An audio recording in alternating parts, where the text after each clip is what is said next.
Tonight, outrage in Israel after 6 hostages are found dead in Gaza. I'm angry, I'm furious. Demonstrators lash out at the Israeli government as families grieve. I am devastated. The family is devastated. We are broken. The new pressure for a ceasefire and the race against polio in Gaza. We needed to act now. A mass vaccination campaign in the middle of a war zone.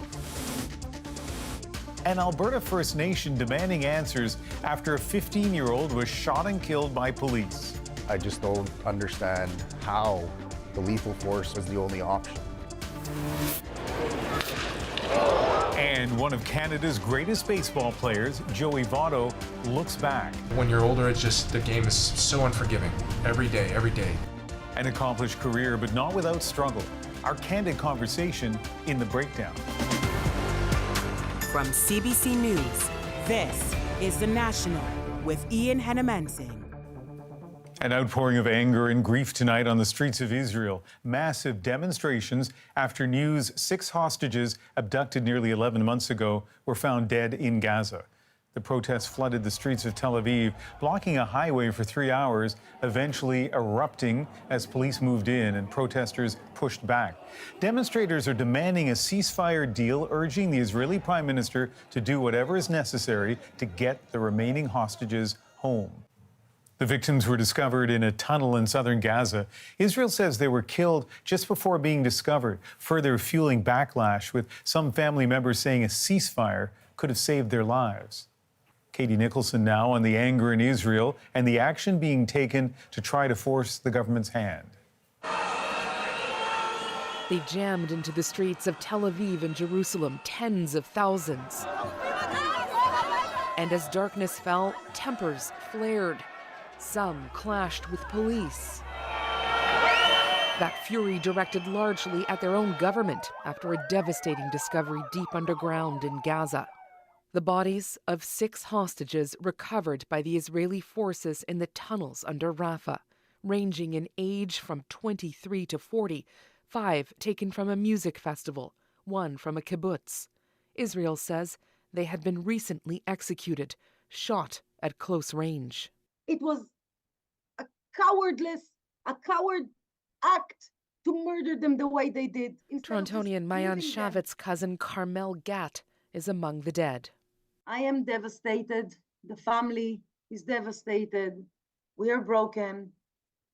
But we must not forget that there is 101 hostages that are the majority are still alive, but not for long.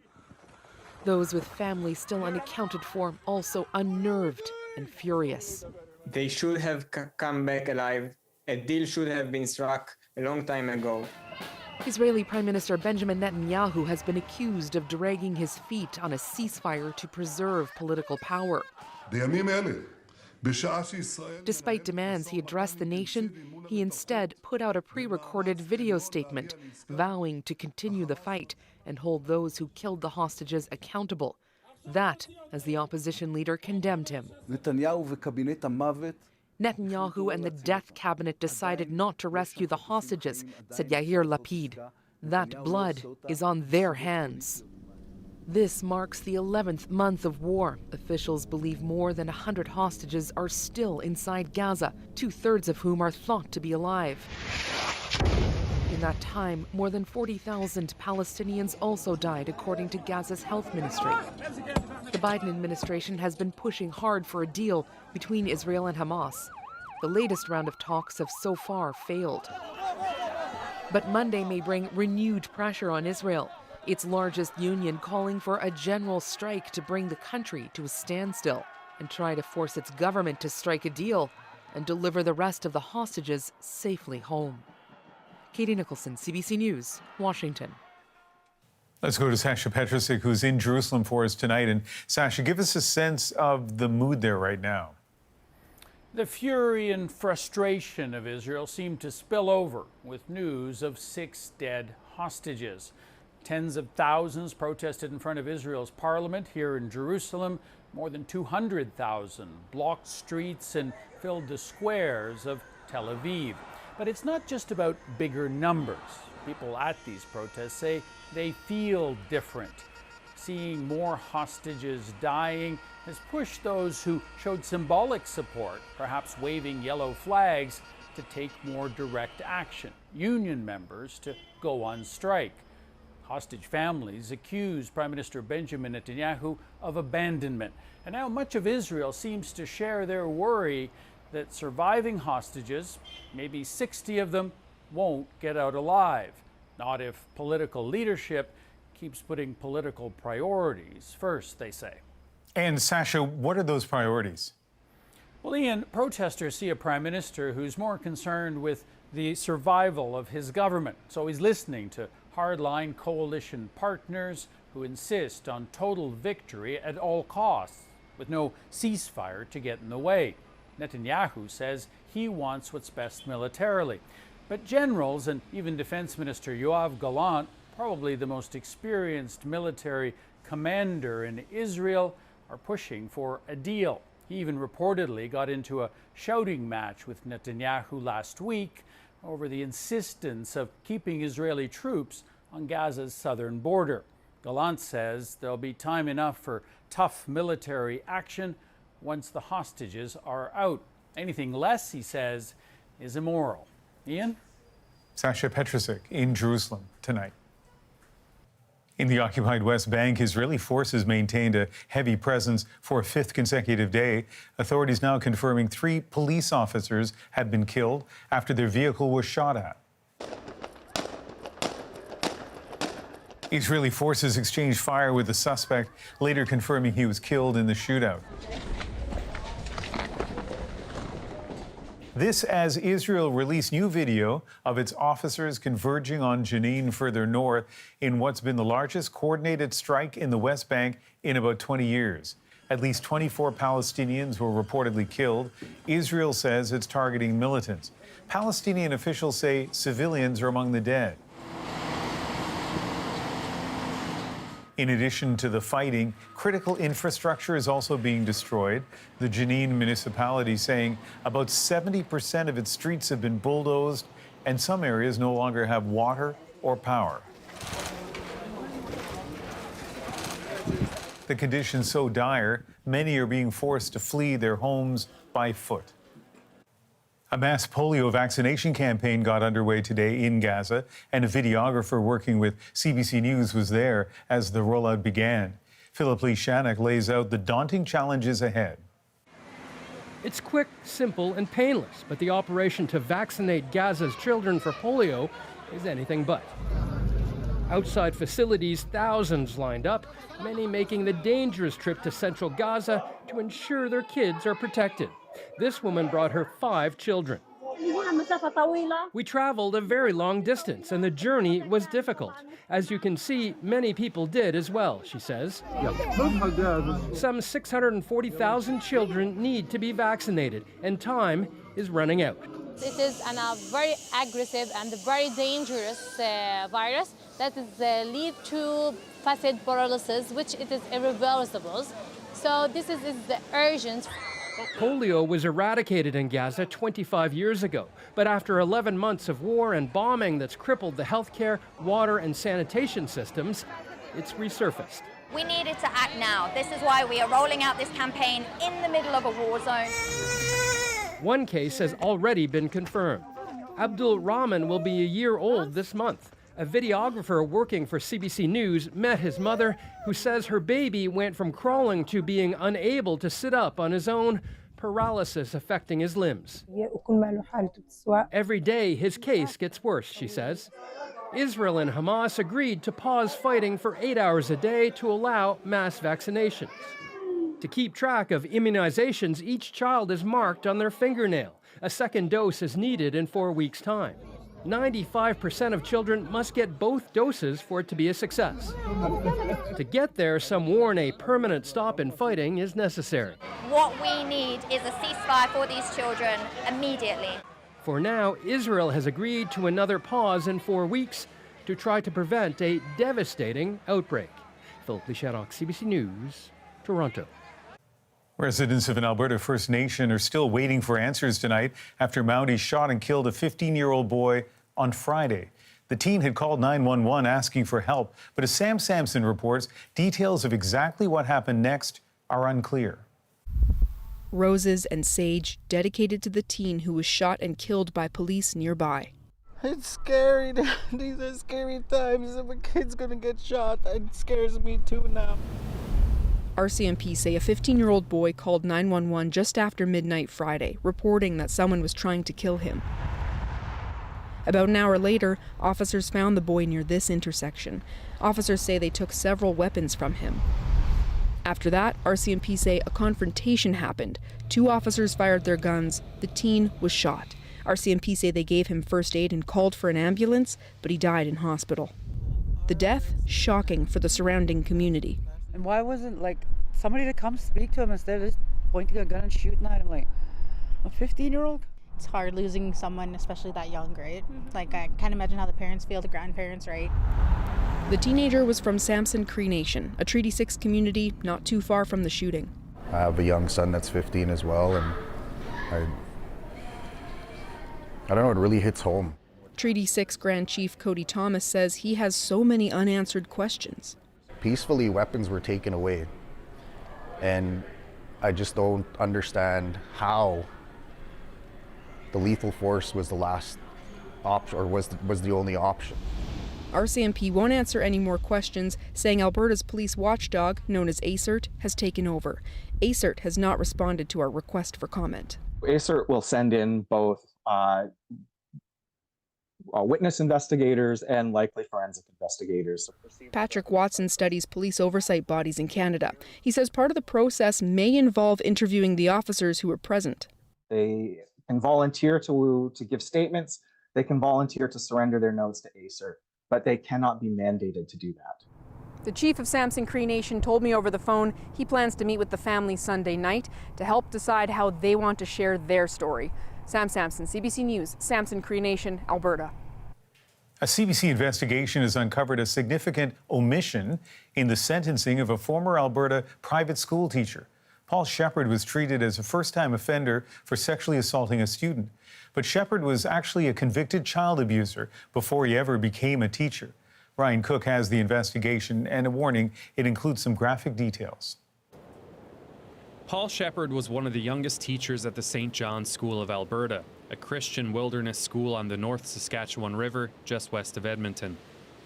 He told the students stories about being an Air Force pilot and a cop. Nothing seemed plausible and everything seemed plausible. One of those students, Stacey Easton, was sexually assaulted by Shepard. He would look at me in the showers. Spanking for him was sexual, and he would spank more than any other teacher. And then he touched my genitals. In 2021, a jury found Shepard guilty of sexually assaulting Easton back in 1993.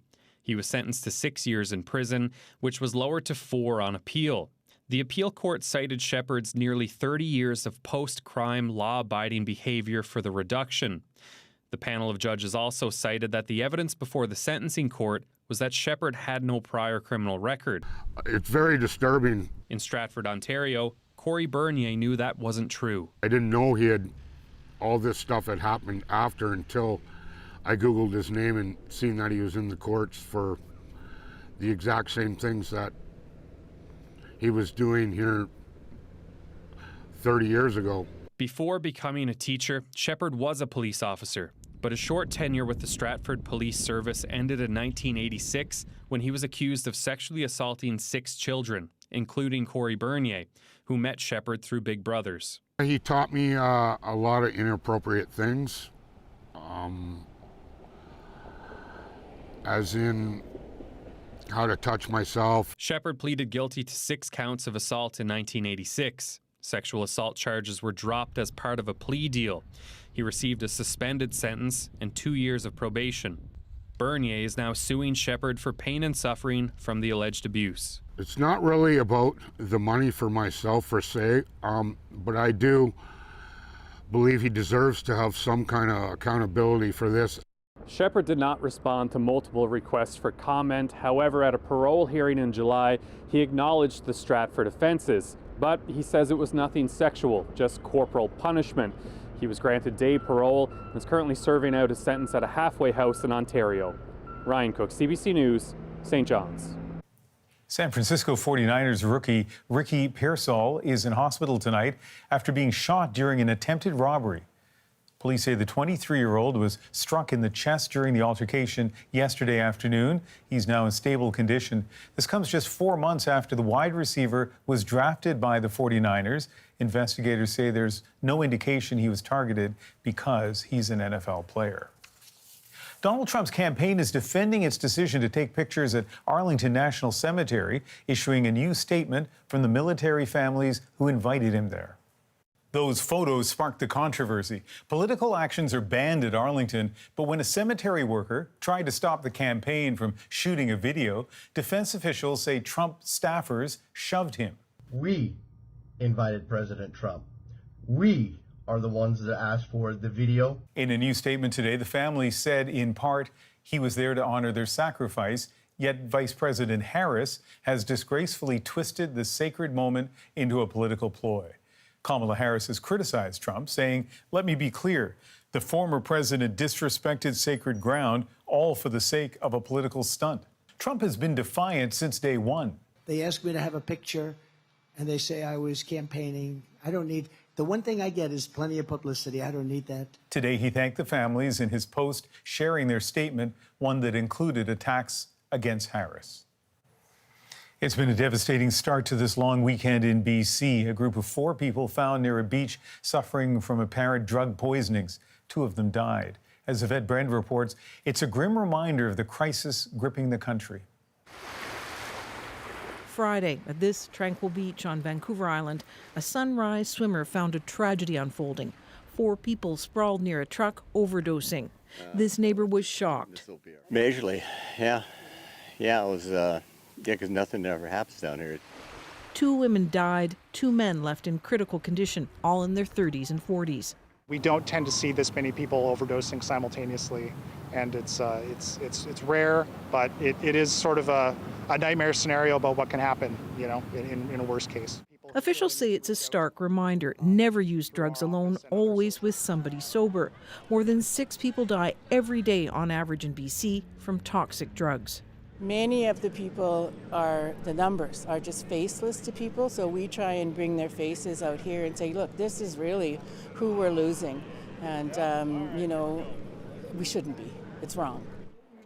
Nationally, the death toll has surpassed 44,000 Canadians in 8 years. Now, supervised consumption sites where users can test their drugs and have staff on hand to stop an overdose are increasingly under fire.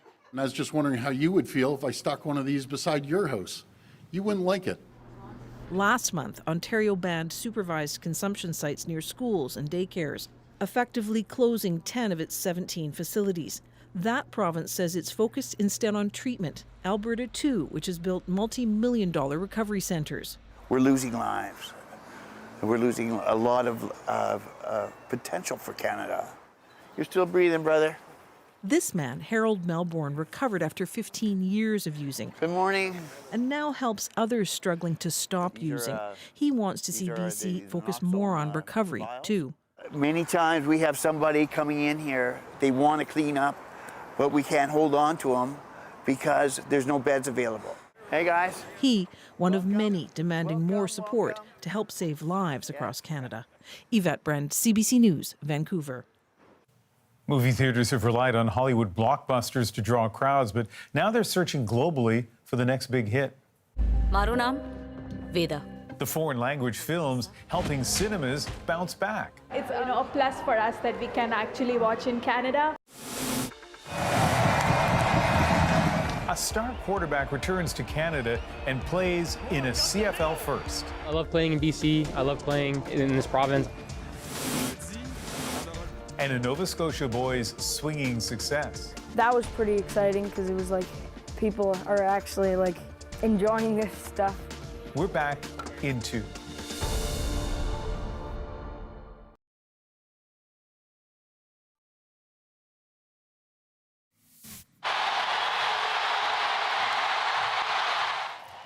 And silver for Canada's Aurélie Rivard, the Montreal-born swimmer just missing gold at the wall in the women's 100-meter freestyle. It was Rivard's 12th Paralympic medal overall and second at these games. And Quebec's wheelchair racer Brent Lakatos also grabbed silver in the men's 400-meter event. Canada ending the day 4 with 8 medals, 4 silver and 4 bronze. Star quarterback Nathan Rourke made a winning return to his hometown on Saturday night. Rourke surprised BC Lions fans, returning to the team after a stint in the NFL and quickly boosting hopes that a Grey Cup may be within reach. And as Quibino Duro shows us, this game was extra special because of its location. Let's go, Lions! Excited fans in a sea of orange for the first ever CFL game played in Victoria. Everybody's just so stoked. It's something new, and it's here. I think I can see this happening again for sure. A sellout crowd of 14,000 fans packed the Royal Athletic Park to see the return of hometown boy and CFL superstar Nathan Rourke. It's fun to play in front of family anytime. I'm glad that they were able to make the effort to come out, and we were able to play here in Victoria. After being named the best Canadian player in the CFL in 2022, Rourke left to pursue his NFL dream. But relegated to just practice roster slots over the past 2 seasons, he's back home. And next year, he'll be the highest paid player, making nearly $800,000. I love playing in BC. I love playing in this province. I love playing in Canada. It's a real joy for me. When I go down in the States, I feel like I'm representing Canada, and to be here, I still feel that. So it's really cool, and it's always a lot more fun when we're winning. And they won big. The BC Lions defeated the Ottawa Red Blacks 38-12. The first touchdown, courtesy of the hometown hero himself. The game such a success, the CFL commissioner says Victoria could host more. We've already started a casual conversation which will intensify in the days to follow. Rourke, for one, is on board, with fans wanting more games in their own backyard. Fabulous, the first time ever having Touchdown Pacific in Victoria. Have to go, it's my hometown, don't even have to take a ferry to go see the Lions. With Touchdown Pacific over and done, Lions fans now want something bigger. The Grey Cup back in BC. Oh yeah, baby, let's go! Quibino Duro, CBC News, Montreal. Baseball legend Joey Votto hangs up his cleats months after getting candid with us about his career. 2,000 hits for Joey Votto. A towering home run for Joey Votto, number 300. We revisit my conversation with the first baseman and how a tragedy changed everything. It ended up making me a much better version of myself as an athlete, as a baseball player. But first, the international films giving movie theaters a much-needed boost. The National breaks down the stories shaping our world. Next.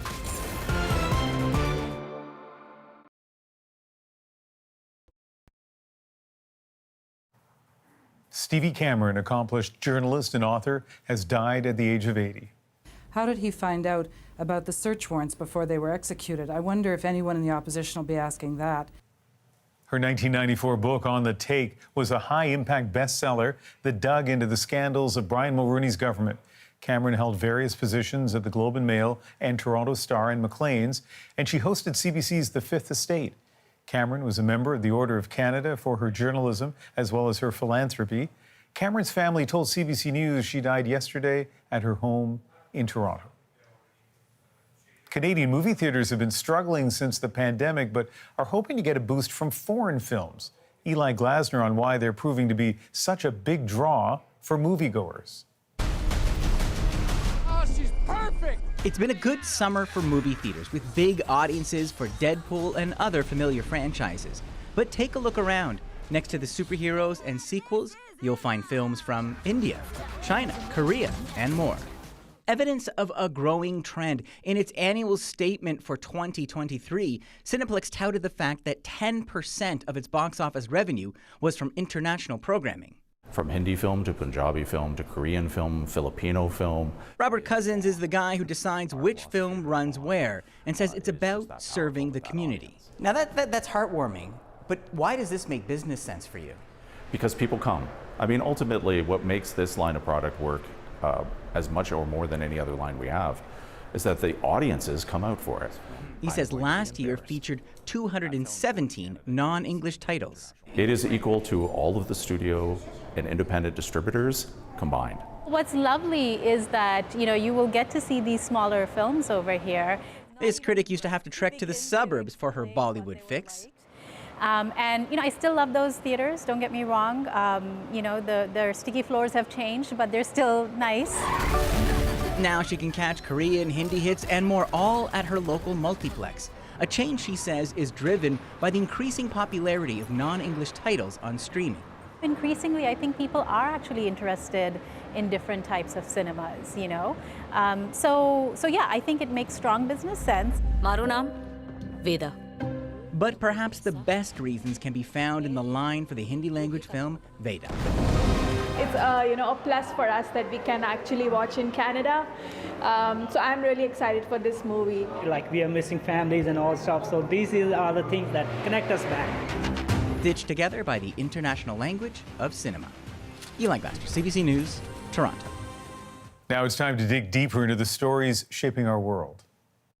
The native Canadian, Joey Votto, as the pitch is launched in the air deep to right field. He's one of the best ever Canadian players in Major League Baseball. But now, Joey Votto is retired. And I just decided, you've played long enough. When you're older, it's just the game is so unforgiving. Every day, every day. But Votto made it to the top of that game and persevered through a deep personal struggle. I've played with an edge, with an anger. How he came through it better than ever. Last year, I caught up with Joey Votto during his last season with the Cincinnati Reds to hear firsthand about the moment that changed everything. Here's Joey Votto. It didn't take long for Joey Votto to show he belonged in the big leagues. High fly ball. His first major league hit in his first major league start is his first major league home run. That was 16 years ago. In his long career, the six-time All-Star has put up numbers that could land him in baseball's Hall of Fame. 2,000 hits for Joey Votto. Out of a cannon to right field. A towering home run for Joey Votto. Number 300. But what makes Votto so interesting goes beyond his excellence on the field. Joey Votto back home again. Very excited to be back in the lineup. His best season came after a personal tragedy overcome by grief, then anxiety. And a base hit into right field for Votto. Long run for And later in his career, another twist. Votto, intensely competitive and private, turned to social media to show a much different side of his personality.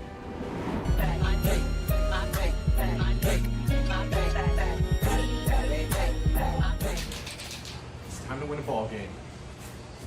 Let's go Reds.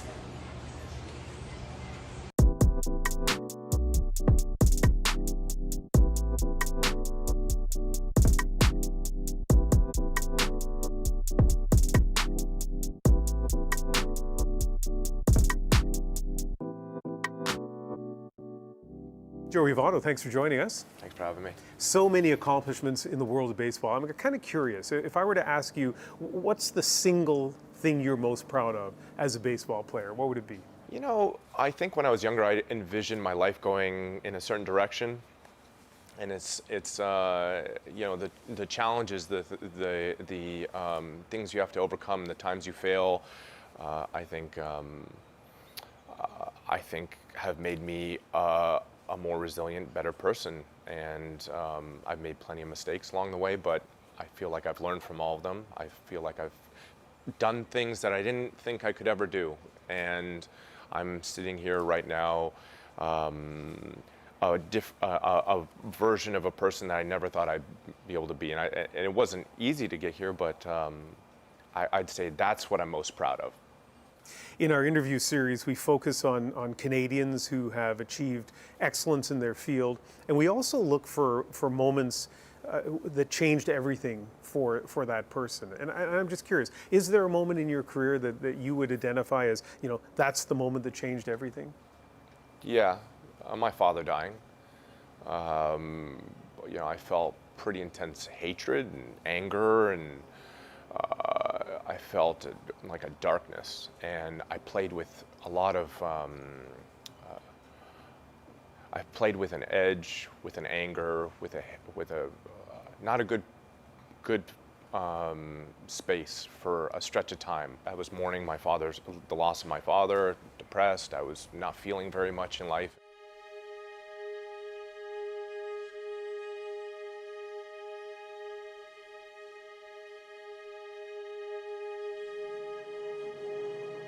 You know, this was a time when I don't think a lot of professional athletes would have talked about that publicly.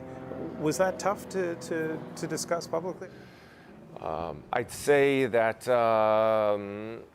I'd still a little apprehensive about talking about the subject, just because I only know so much about it as far as being able to speak on it publicly. But I can say my experience was a common experience for a lot of people. It's an uncommon feeling when you're in the middle of it, but it's a very common experience for a lot of people, and I felt like I got through it. I got help. I started seeing a therapist, and I felt like when it was all said and done, when I came out of that morning, that stretch of time, with the help of the therapist and with the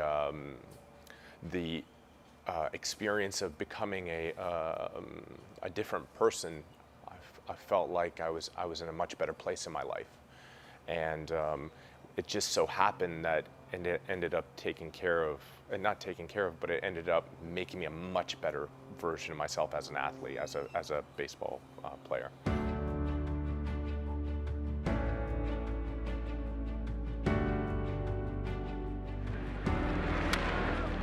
Is the slider, gets it popped up. Votto down the line into foul ground. The rolled up Tarp makes the catch. Tag at third, throws the play. Here's the play, the tag from Stevenson. He's out! A double play!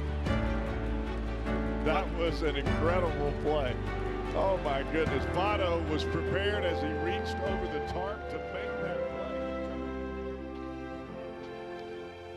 play. Hey, Dad? You want to have a catch?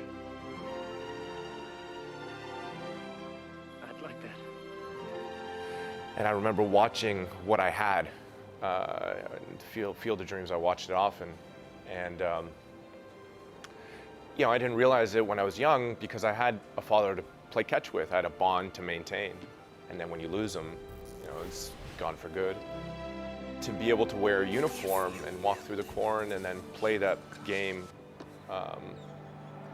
You know, I was unhealthy at the time, but I couldn't have missed that game, right? And it was a wonderful experience. I used to play catch with my father from 8, 9 years old, and it was a daily thing. He wanted me to be a pitcher like John Smoltz, and we threw every day. He'd catch me. We'd share that moment together, and you know, he passed away about 14 years ago, and here I am at the Field of Dreams, you know, longing for a catch with my father, but still basking in this with a smile, knowing that you know, if he was here, he would have loved it, and we would have shared it together. So it's very much a full circle moment for me.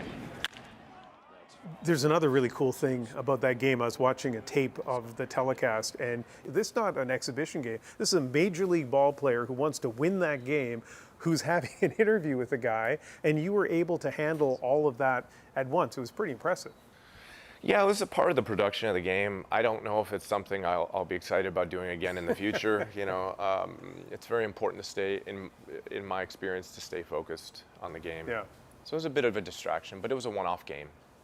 We're talking right now, I can't articulate how much it matters for me to perform and perform well. As an athlete. As an athlete. No distractions. This is my 17th Major League season. Still to come, Votto reveals how he faces the setbacks in his career. I'm not as good as I used to be, and I'm trying my very best. Why he hopes others can relate. Next.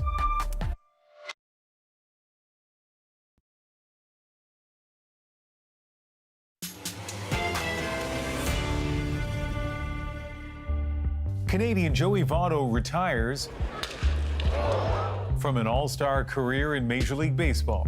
It's challenging as you get older in this sport So we're taking another look at what made him great and how he appealed to fans. You seem to be like a throwback, old-style player. How do you feel about stuff like that? It's a bit of an insult, I think. You'd never guess he got a late start on social media.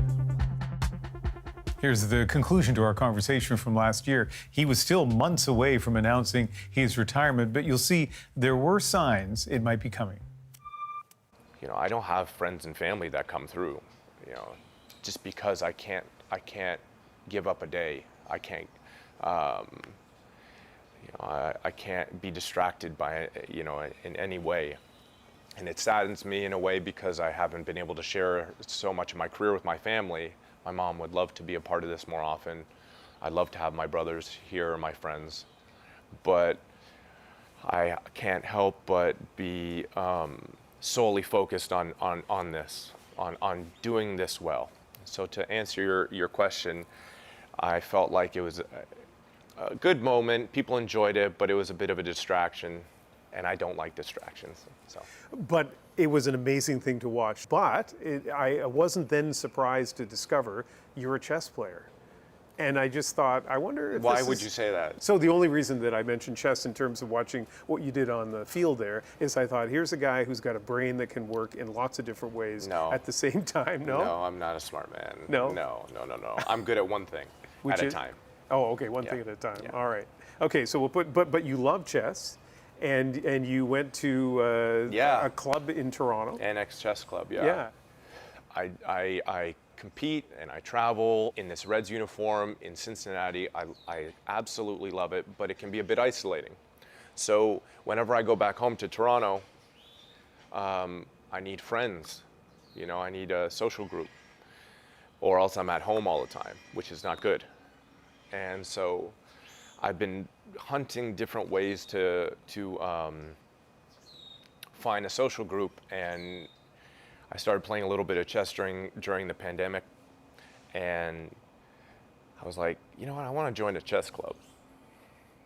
And I started going to Annex downtown in Toronto, and it was beautiful because it was like 100+ people, everybody competing, nobody looks up from their board, nobody cares about me at all. You strike me as a guy who's intense, is that fair to say? Yeah, with things that matter, yeah. Yeah. And an introvert. I've done one of those personality tests. I think I'm like 50-50. I lean introvert, I think. But because I need people. Yeah. Just like this gives me joy right now. Yeah, well, I'm glad.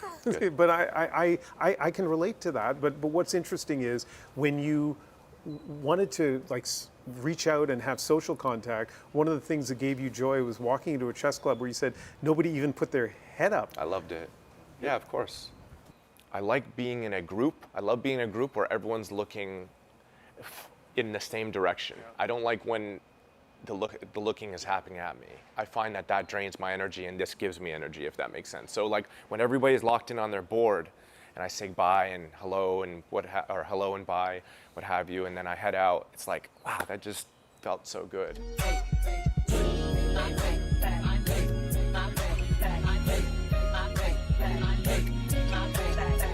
Hi everyone, it's Joey Votto. For those of you watching this, I just wanted to share that I've decided to join social media.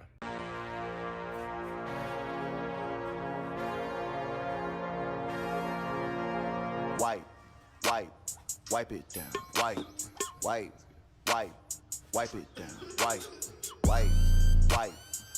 down. Wipe it down. I know so many celebrities, or know of so many celebrities who fear social media or try to step back from it. You've stepped right into it. Why? I view it as like a toy. It's like I'm not trying to prop myself up or look good, but I think my personality is to be playful and to have fun. I also thought it wasn't very fair that I wasn't allowed. Everybody else has access to social, and yet I didn't. And I'm like, there's so many people that are having some fun. I'd like to have fun too. So I've dabbled with it. It's a bit distracting at times, so I have to manage that.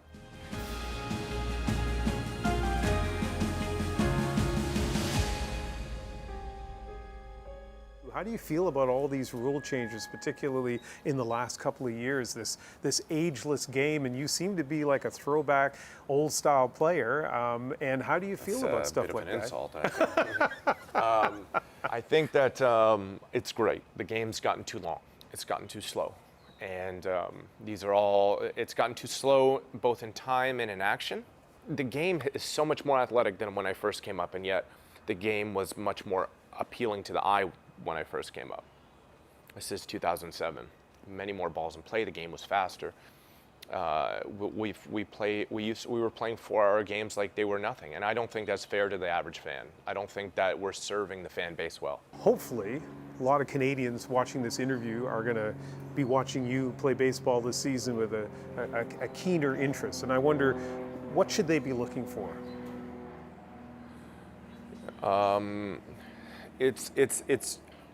It's challenging as you get older in this sport. It's challenging, you know, because you're competing against your previous self.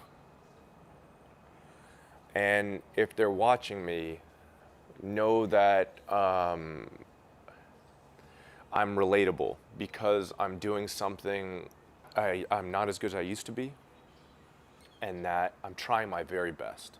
And I'm problem solving, and I'm trying to figure out ways within the rules to be as successful and as helpful to my team as I possibly can.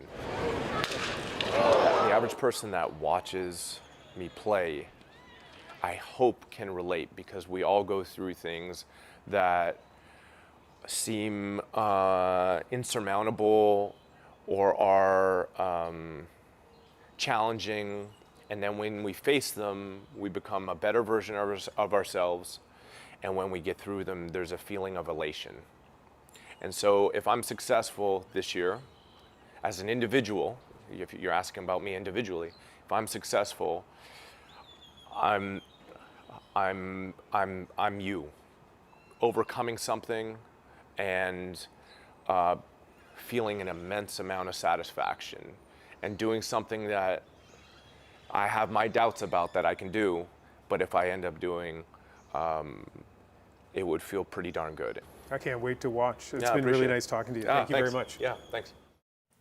So that interview was last year. When he announced his retirement in late August, Joey Votto said he had wanted very much to play a season with the Toronto Blue Jays in front of his family and his country, but he realized he could no longer give fans the kind of game that they pay to see. Here's a quick look at a story we're working on. Is it a good idea to give Canadians money so that those in need can get by? We'll break down the arguments around universal basic income. What do we want? Basic income! With the basic income, I felt a sense of security because I didn't have to worry about not going hungry, and I didn't have to worry about being kicked out of my apartment. Yeah, I think timing another March long enough before the election to possibly influence the platforms of the parties, this actually really matters. It would be great if everybody got a check for $5,000 a month and it took care of all their needs, but that's not going to happen. Oh, I think this is the money shot. I was constantly exhausted, you know, having to switch from one job to another, to another, to another, and feeling like you're working forever and why is my bank account still empty? Yeah. You can look for that story on Tuesday here on The National. Next, we head to an unusual course attracting golfers from all over.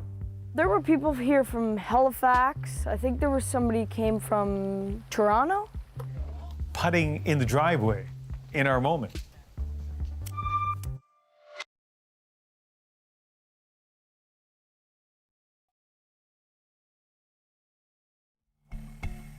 This mini golf course is the brainchild of Nova Scotia's Nate Barker, just 12 years old but already an entrepreneur, setting up a course in his parents' driveway.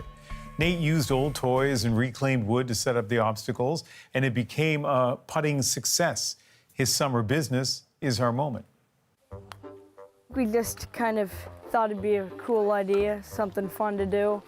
And we knew that it might turn into a little business or something. I can get you a scorecard if you want. There were a lot of people came one night. It was like 30 people. And I was like, we ran out of golf clubs. Like had people waiting. And that was pretty exciting because it was like people are actually like enjoying this stuff. There were people here from Halifax. I think there was somebody came from Toronto.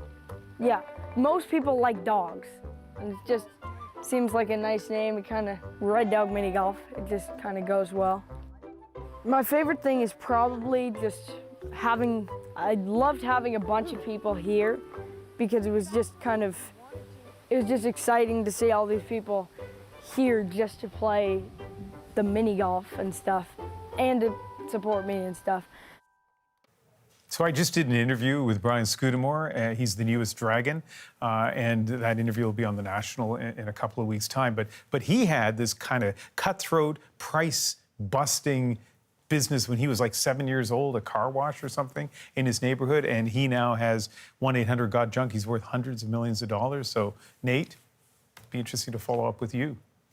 Thank you for being with us. You can watch anywhere, anytime on the free CBC News app and subscribe to the National's YouTube channel. I'm Ian Hannah-Mansing in Vancouver. Good night.